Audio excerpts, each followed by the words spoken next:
Hello everyone, I hope you are all keeping well, inshallah.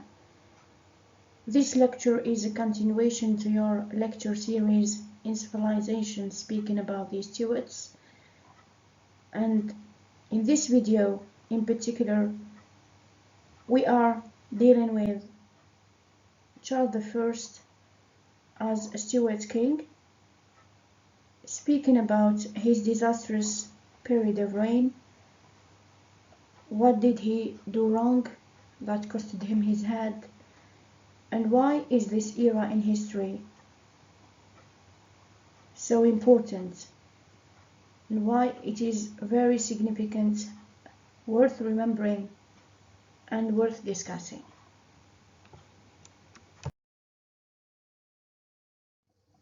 As I start my discussion about this Stuart monarch, I want first to refer to this idea of the divine right of kings.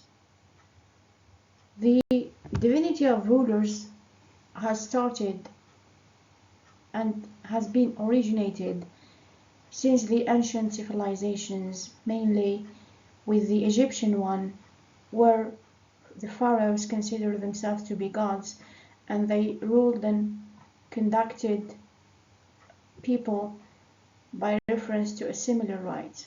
The Greeks have also seen themselves to be divine with healing powers or destructive powers, and that's why they consider themselves to be superior than other ordinary people. This ritual of divinity was practiced throughout the ages in other civilizations, but the way the Stuarts understood and practiced this right was somehow different, because they have ill-treated things and abused this right given to them. James I, of course, was the first one to originate this divine right of kings in his political writings. He gave something that his descendants, and similar to his children and grandchildren, and then the Hanovers after them,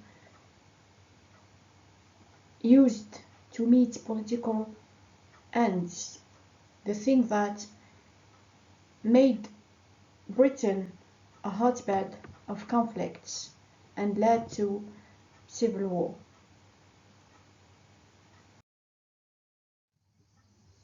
The age of Charles I is called the Caroline Age. It extended from 1625 to 1649. Carolus here is the Latin version of Charles. This Caroline Age is also somehow referred to as the Puritan Age, because the way the Puritans rise in power and demanded more political and religious freedoms to be granted to them.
In 1625, Charles was married by proxy.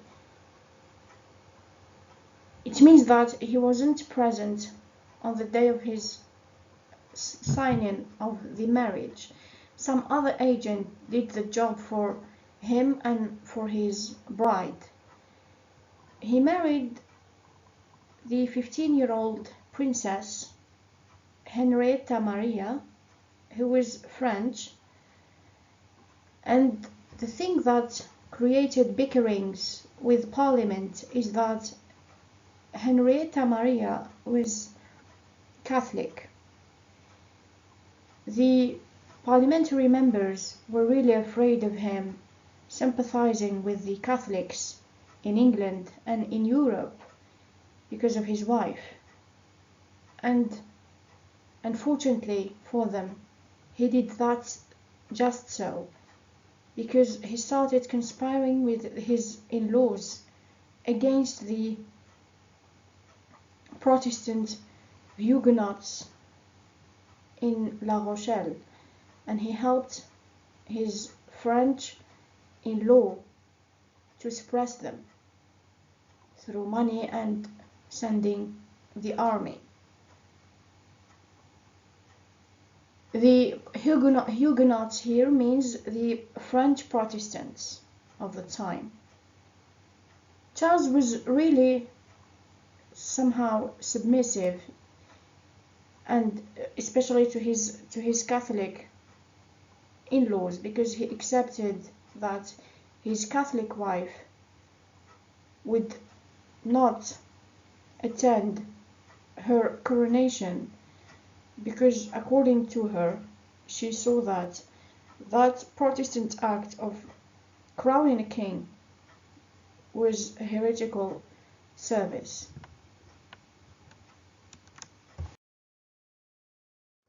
King Charles I didn't only inherit his father's foolishness and enmity with Parliament, but he also kind of received his love and admiration to male favorites and handsome men at court. During his reign, some distinctive man by the name of George Villiers was considered his closest friend and then his advisor.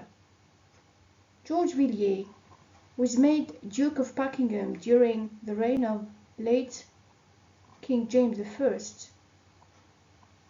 and he was granted more power during the reign of Charles, who considered him really the only one to take orders from, and this has only made things become more sour with Parliament, because according to them, Buckingham was not really a good advisor, especially when he persuaded the king to declare war on Spain and on the other European countries like France,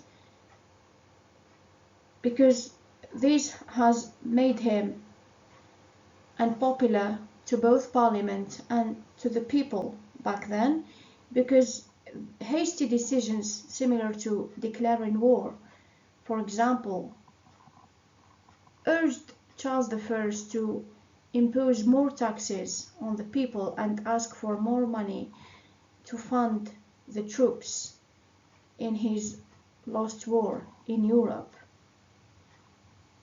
Charles I was unable to neither wage war nor to control expenditure, and for that reason Parliament forced him to sign the Petition of Right that made him promise to respect his people's ancient rights and liberties, never to imprison people without trial, or billet troops in people's homes by asking youth to go to war, and drag them from their homes forcibly to go to Europe, and never to raise taxes without parliamentary consent. Happy about this decision being made by Parliament. And because Buckingham failed to engineer the war abroad, Charles I was really in great enmity with Parliament because of his advisor's failure in Europe. In 1628, Buckingham was assassinated. He was stabbed to death in his house, and the king was forced to endure this for the rest of his life, because he knew that his friend's incapacities to engineer war back then led the country into hardships. Just to feed on his hatred and anger towards Parliament, Charles I decided to resolve this so-called Parliament and rule alone, relying on his foolishness and intuition only. The only thing that was taking place during James I's period of reign was that England was really suffering from domestic issues related to religion. But because he was somehow clever, James I tried his best to prevent war with Europe because of the money it would have costed him. Unlike his father, Charles I continued to wage war in Europe against the Spanish and the French. Buckingham was the one persuading the two kings to plunge in the notorious 30 Years' War that lasted from 1618 to 1648. The 30 Years' War resulted in socio-economic and political disasters over Britain, because Charles I kept asking for money to fund his lost cause. Because he was in enmity with Parliament, he established an absolutist regime that claimed him to be God's chosen ruler on earth. And this idea of divine right of kings provoked both Catholics and Protestants in Britain on equal footing. On the one hand, the Catholics considered that God was the only power and is the only power to return to. And on the other hand, Protestants were really suspicious about him helping the French Catholics abroad to please his Catholic wife and her brother. You might ask here, how would Charles I declare war on France when his wife was herself French? And this what fueled the issue. Charles I was secretly helping the French Catholics against the Protestant French in La Rochelle, the Protestant Huguenots, in order to suppress them.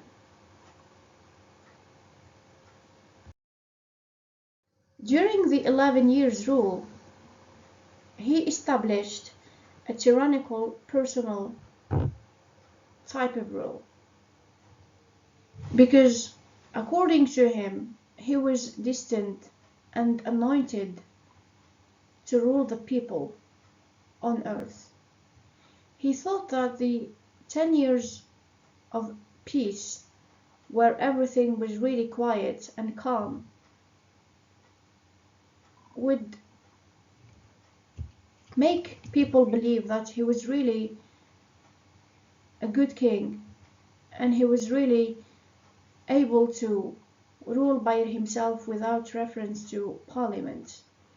Unfortunately for Charles and for the British people, that quietness and peace were both deceptive.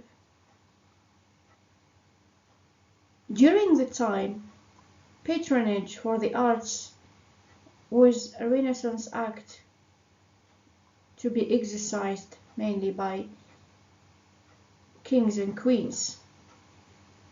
Masks, for example, and spectacles were performed to praise the monarchs to be God's rulers on earth. For example, Love's Triumph from 1631, the mask that was designed by Inigo Jones and Ben Jonson, introduced the Queen, Henrietta Maria, to be the Queen of Love in Callipolis, or the City of Beauty and Goodness in Greece. Here, as if Henrietta was seen as goddess herself, who was ruling a very prosperous country,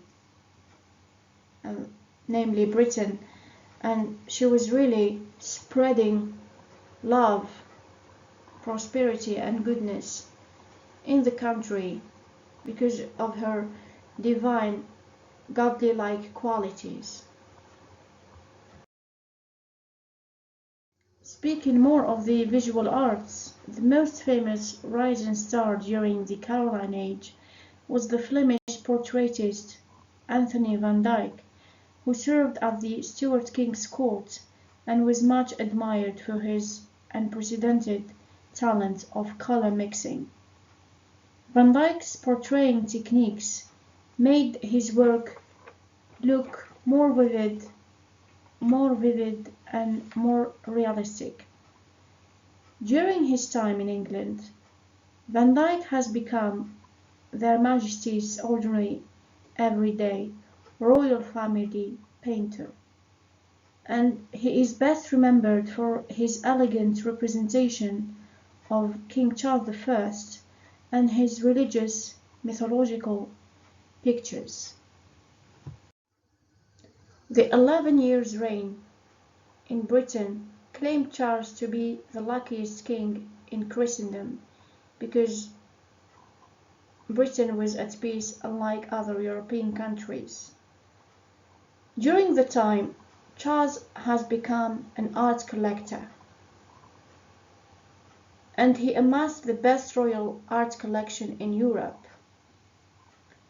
Also, he revolutionized the British visual culture, emphasizing upon the humanist tradition and the humanities as a Renaissance prince through admiring and patronizing theatrical performances and painting. But his patronage of the arts was not really aesthetic, but it was a political end in itself, because he wished to reflect on the reality that Britain was being financially and socially stable.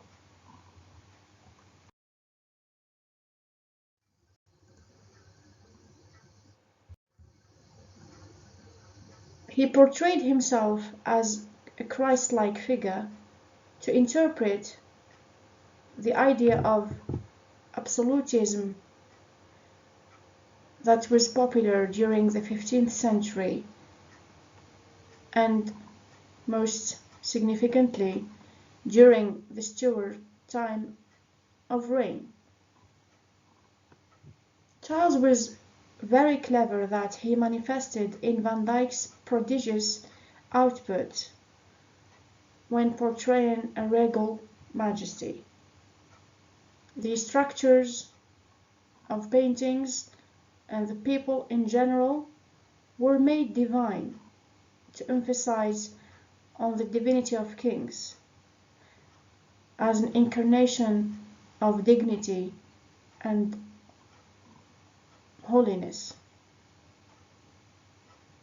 Van Dyck, as a painter, gave great attention to detail and to clothing because it was considered a material culture which reflected upon the socio-economic realities of the age.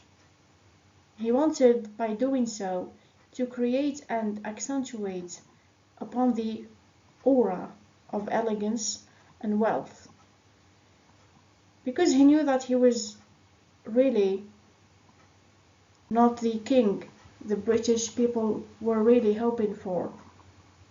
Charles was portraying himself to be strong, mighty, powerful, and wealthy to Europe and to other kings, in order to make himself divine. This idea of the Christ-like figure gave him more power and more right to claim over people, because he considered himself a godly-like character. He was always depicted as divine and also as a loving husband and a caring father. So there was a political metaphor in that visual culture that meant to project the values of peace, harmony, marital love, and parental concern, convincing the subjects that the Christ-like dynast or monarch was eventually a human being with feelings and emotions, but he was more superior and elected by God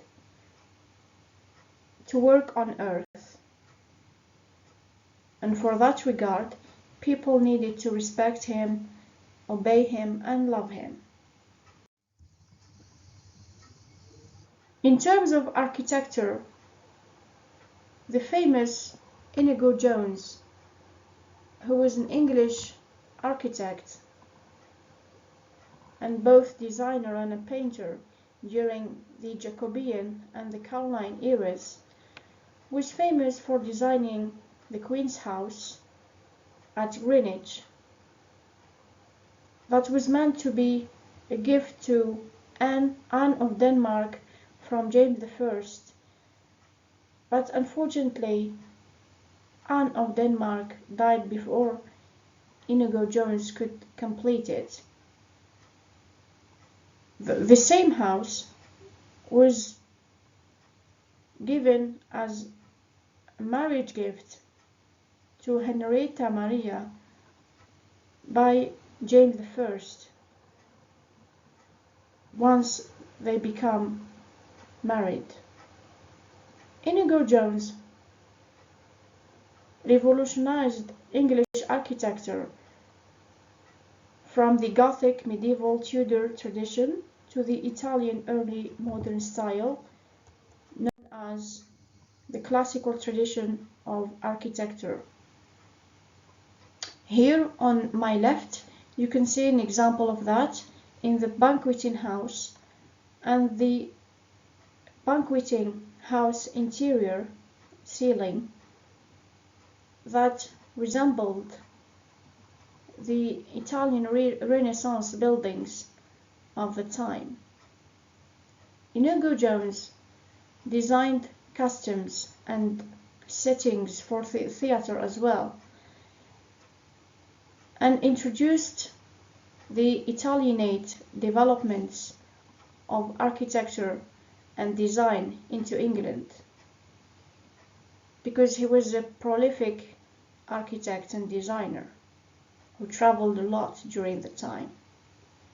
And then he came to project all that knowledge and talent in the English Caroline architecture. Inigo Jones is also credited with introducing the theatrical movable scenery and the proscenium arch in theatre for the first time in Britain. The proscenium arch was a kind of frame that would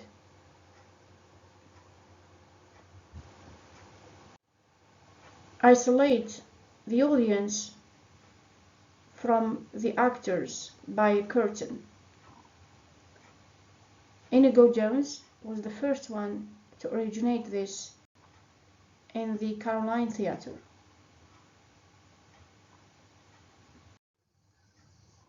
During his tyrannical 11 years rule, King Charles I appointed Thomas Wentworth as the Earl of Strafford. Strafford was a leading advisor to the king.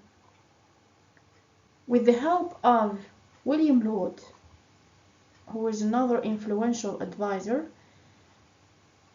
he has established this idea of thorough, which denoted a policy of a disciplined and energetic response to the problems of the realm, and that made royal authority more efficient and effective at the expense of local or anti-government interests.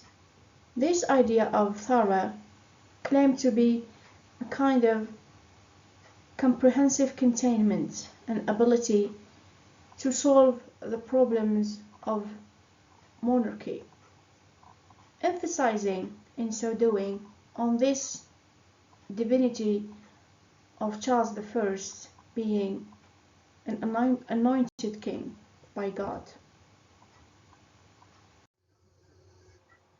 The policy that Laud and Wentworth established for the king as thorough made the king become more steeped in his absolutist fashion, fortifying his claims of personal rule and his divine right as a monarch. Charles I hated Calvinism, so he plotted with the Archbishop William Laud to get rid of the Scottish. Laud was a clergyman who wished to restore the old faith tradition into existence again. He started bringing back things like crosses and candlesticks, and that what reinforced the Protestant claims and suspicions that King Charles was really helping the Catholics. What added fuel to injury, what added fuel to the fire, was that Laud was giving the supreme power to act on the king's behalf. He started persecuting the Scottish Puritans and imposing the English prayer book on the Scottish Kirk. Because of his arrogance, King Charles I believed that the 11 years peace was taking place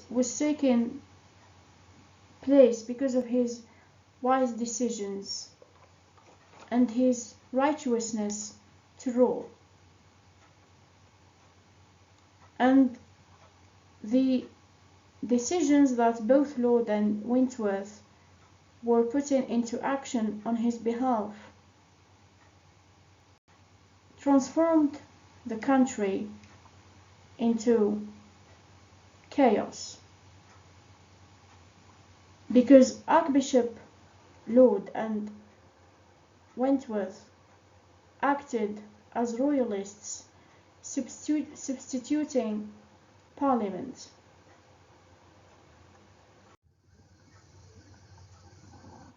The decisions that William Laud was making and the way he was trying and forcing the Protestant to re-embrace the Catholic faith resulted in the so-called the Bishops' War that started in 1637.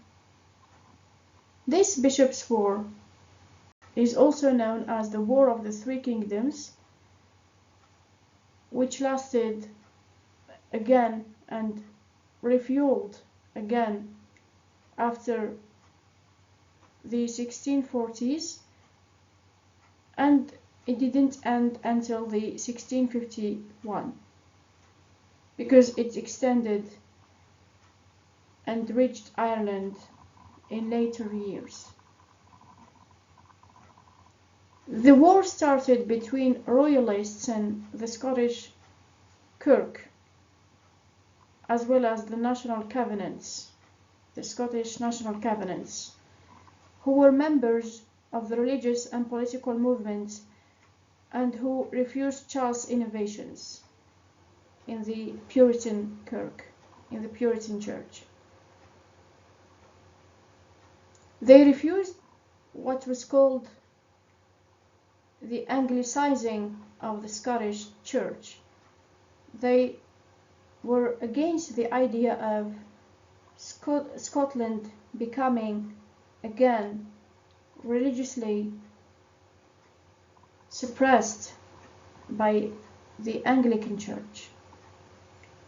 In his way to persuade the Scottish, Charles I was defeated.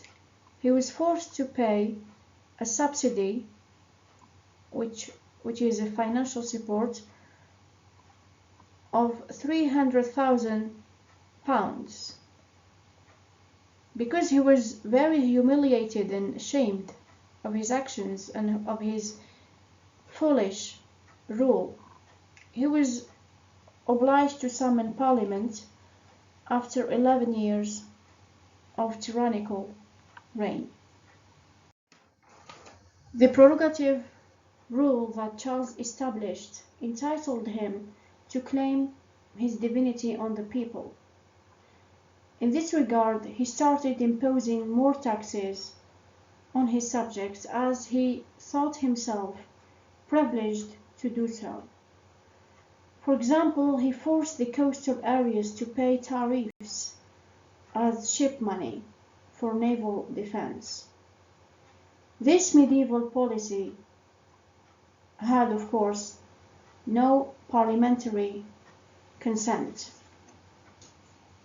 Charles I's godliness made him think that the entire land belonged to him, and that occupying any piece of it would levy a fee on ports and on English shrines and districts. Similar to his father, Charles was notorious for his spendthrift habits and lavishness. So he needed to become resourceful, and he was a resourceful dynast, as he could find a clever way to provide for himself via charging his subjects with more taxes. Charles' uncalculated arrogance, stubbornness, and foolishness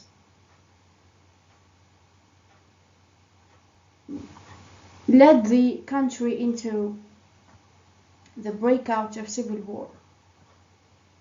And because the Tudor Stuart system of government was not ready to wage war, neither side was ready for this disastrous turnout of events.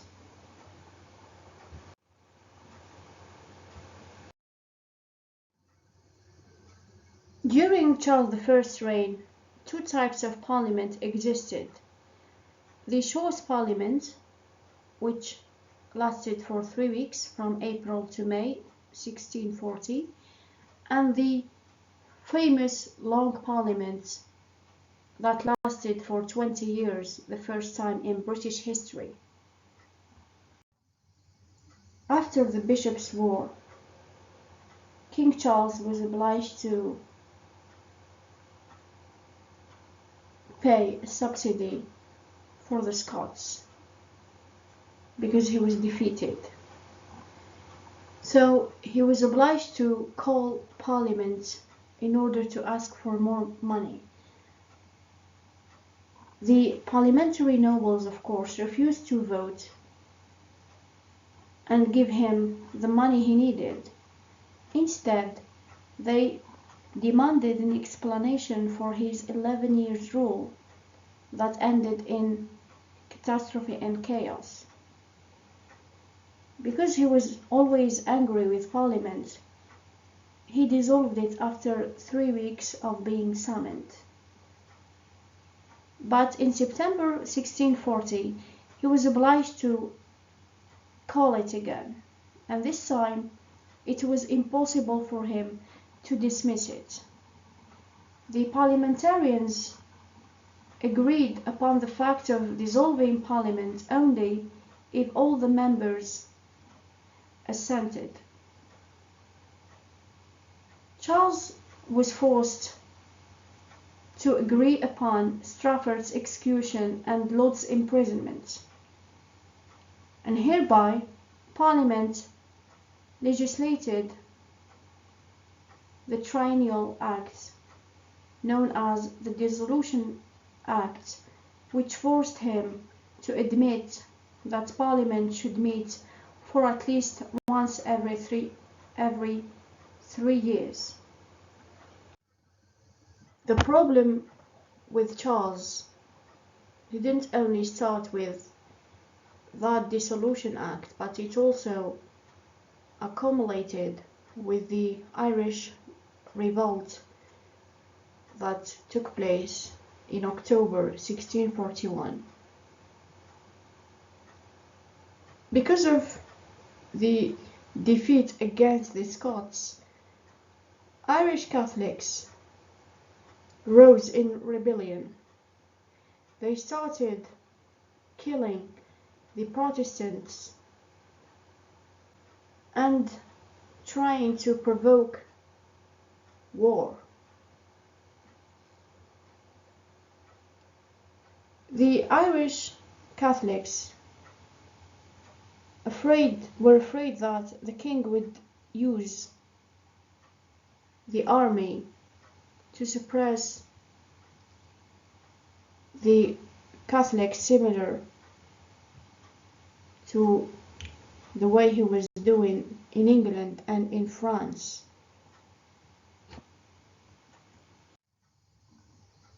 What turned the tide for the king is that the Irish revolt encouraged another rebellion in England. In 1642, Charles I confirmed that members in the English Parliament were helping the Scottish and French Protestants against the king's person, and for that they were convicted of high treason. Charles I decided to enter the House of Commons to arrest the 5 key MPs. Unfortunately for him, those members fled before he arrived there, and the ones remaining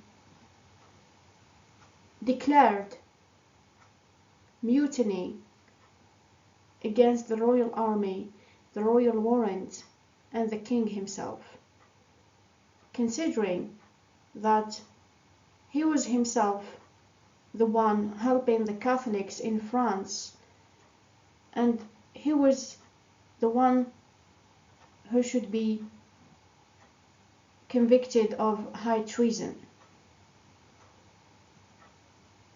The parliamentary members were also referring to him being counseling his Catholic wife in the matters of the state. And one of the famous MPs back then, known as William Lanthal, answered as follows: "May it please your Majesty, I have neither eyes to see nor tongue to speak in this place, but as the House is pleased to direct me, whose servant I am here.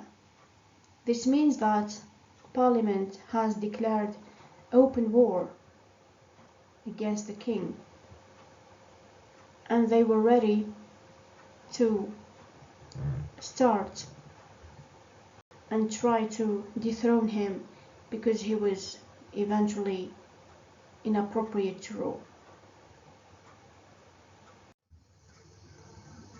He was considered inappropriate the moment he decided to take over the House of Commons, because by doing that he broke a tradition of the parliamentary legal order.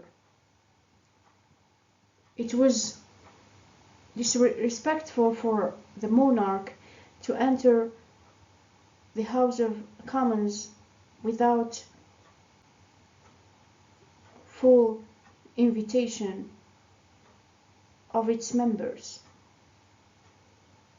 So Charles I's challenging act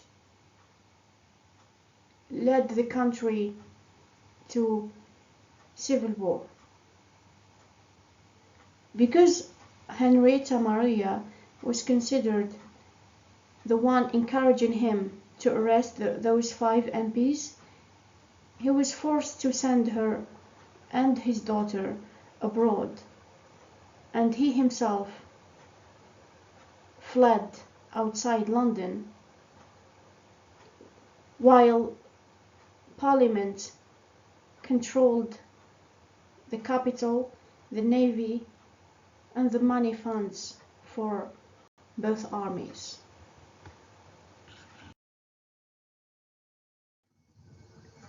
The English Civil War started in 1642 between the Royalists, known as Cavaliers, reference to the French chevalier or horseman, and parliamentarians, known as Roundheads, because of the haircut they used to have back then. This war started between 2 sides. English Civil War was also known as the Great Rebellion. Its adversaries, the Cavaliers and the Roundheads, were really inexperienced men, because Britain has never been in a war before. The way power was distributed between these royalists and parliamentarians is that the first side had better equipment and better horses, whereas the second side enjoyed more protective body armor. Both sides used pikemen and musketeers against one another. But unfortunately for the royalists, the army was somehow ill-disciplined under an indecisive king, while the parliamentarian army was more organized, and it was later named the New Model Army under Oliver Cromwell's command. The beginning of war marked everything to be as chaos and total disorder. It was shambles. The Cavaliers were ahead at first when Charles I maintained power. The war ran smoothly, and the royalists were determined, well-trained, and somehow more experienced than the parliamentarians with guns and weapons.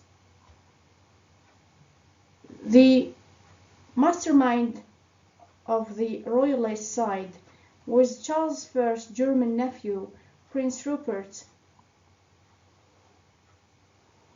who was commander engineering the fight. Because of his cleverness and adroitness in the battlefield, he managed to prevent defeat for his uncle in the first battle.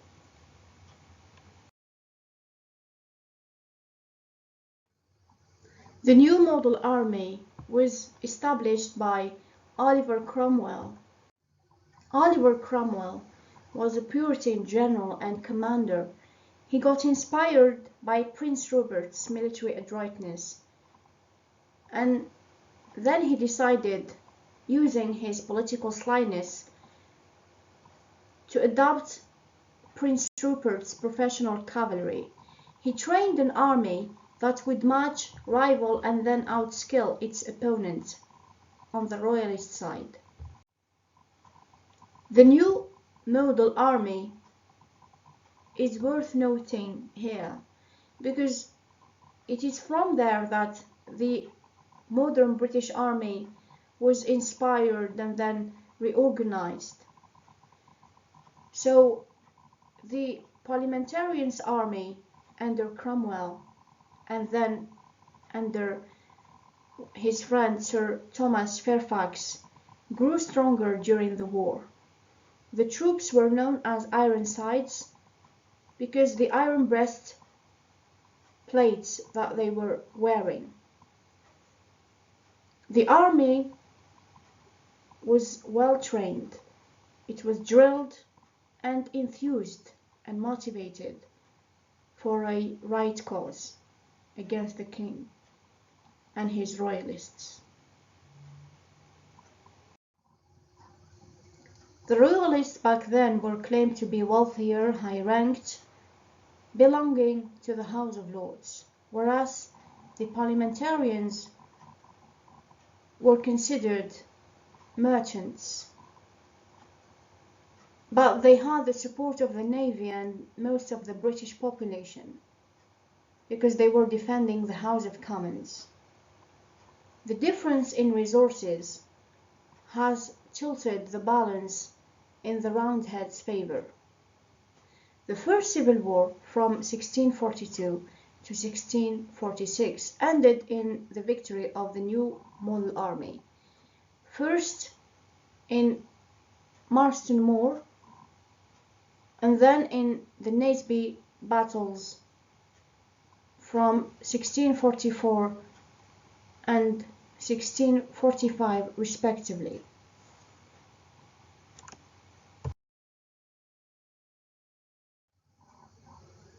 There was a kind of truce between 1646 and 1649 that was known in history as interbellum, between the wars time. So the vacuum that was taking place during the time was seized by Charles I to negotiate with the Scots and gain power. So in his way to persuade them, he surrendered to them as a prisoner, and he promised them instead of new religious liberties if they helped him to regain power in the capital and flip the sides for the Roundheads in England. In 1647, during this interbellum, a secret treaty was signed between the Scottish nobles and King Charles I that was known as the Engagement.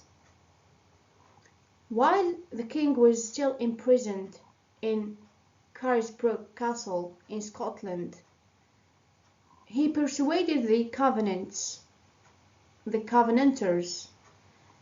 to help him restore the kingdom. But unfortunately for him, the royalist uprising was contained successfully by Cromwell,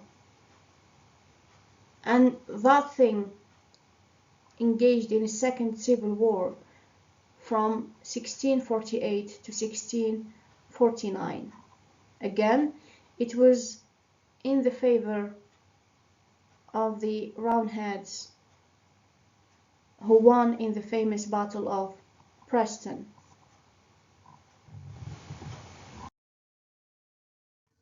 When the parliamentarians won the war in 1649, Charles I was held captive, and then he was put into trial. His death warrant was signed by members of Parliament, whom Oliver Cromwell was a member. On his last day, on his execution day, Charles I clearly expressed himself as follows: I shall go from a corruptible to incorruptible crown, where no disturbance can be. He claimed that earthly powers, monarchs, and justice is unfortunately corrupt, so it would be now preferable for him to really summon his soul to God, the just and fair Lord, to be directed, because it's only there that he could find peace and justice.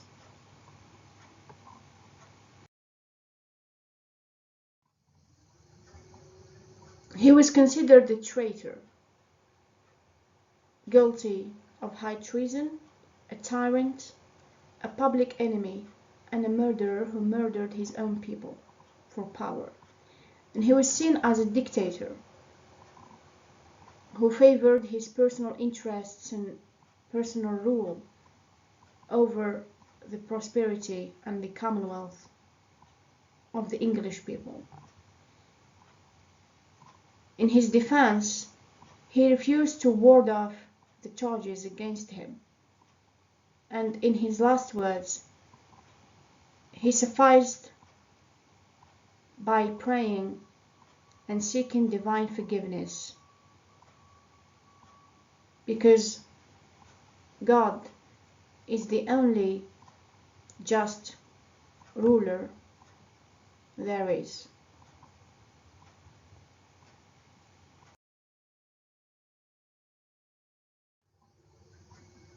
Plunging the country into civil war and beheading a righteous king didn't solve the conflict in Britain. Unfortunately, it was more of a traumatized nation. It suffered of more hardships and more domestic issues and problems. The rule of the Lord Protector Oliver Cromwell turned to be as despotic and tyrannical as Charles I's reign was. The thing that Charles did wrong that costed him his head is that he abused the right anointed to him as God's deputy on earth. He has forgotten to rule righteously and serve the people.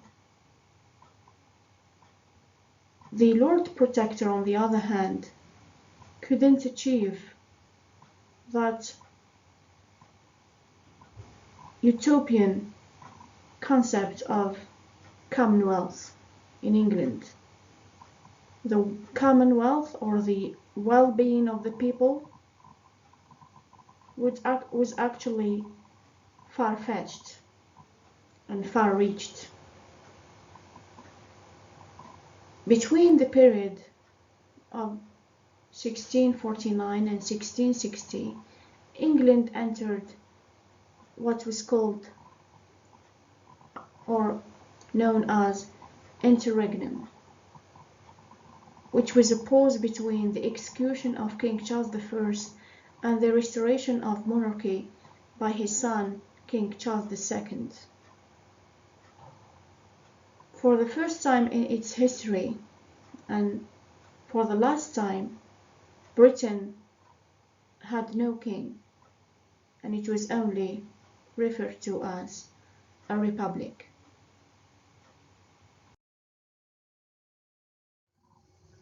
This is all for now. I hope you find this useful, inshallah.